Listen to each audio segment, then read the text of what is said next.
भइल बा महुआ अपना काटाई दीदी हमरा से गहुआ पथे कलाई हमर चोर चोर न धराता रे मुठी दीदी रे बड़ा गड़ता खूटी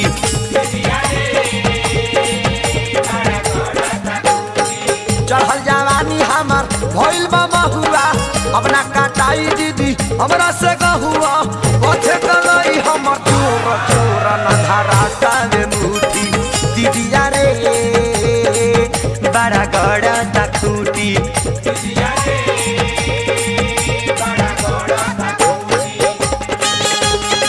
का हो जाना धन अरे रामो सूरत के लेला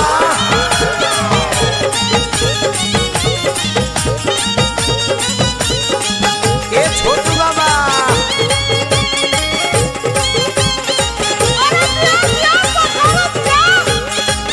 अरे पवन बाबा तनी पात्र देखी कैसे धराई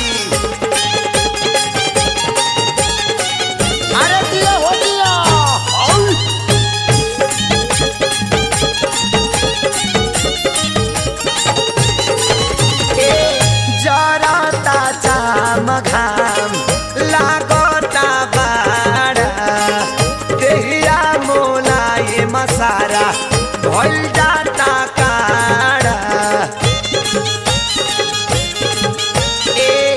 चरता चाम घाम लागता बाड़ा देहिया मोलाई मसारा भइल जाता काड़ा भइल बा मन हमर घुफे न फेना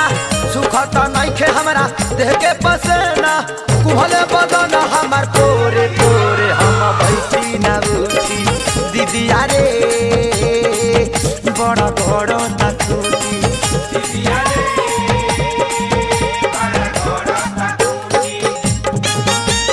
परशुराम बाबा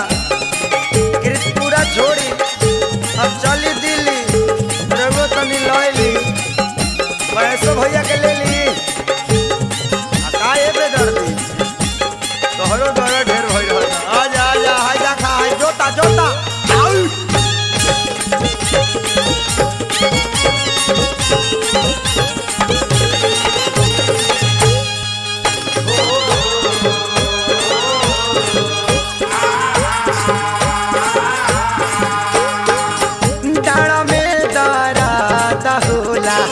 काटी जबनी हुरा के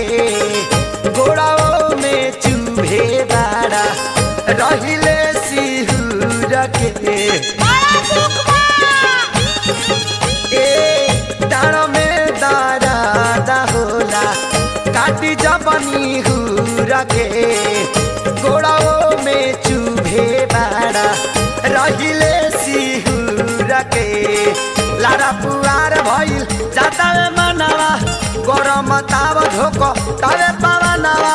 चोपन से चुवतावे लोर लोर अब दे देना छुट्टी दीदी रे बड़ा गड़ा तखूटी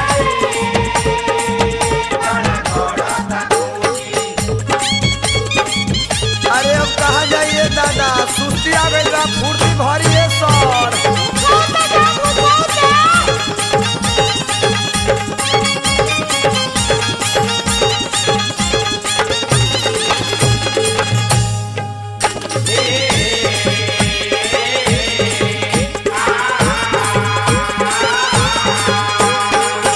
लागल तारा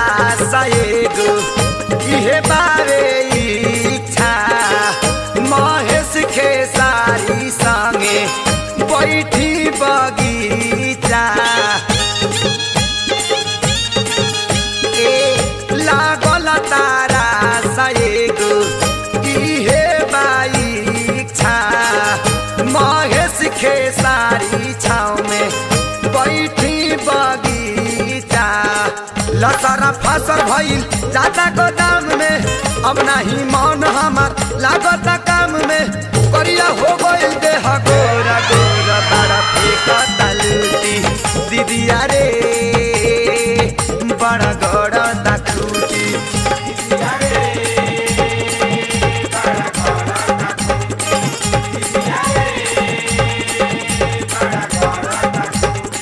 दीदिया रे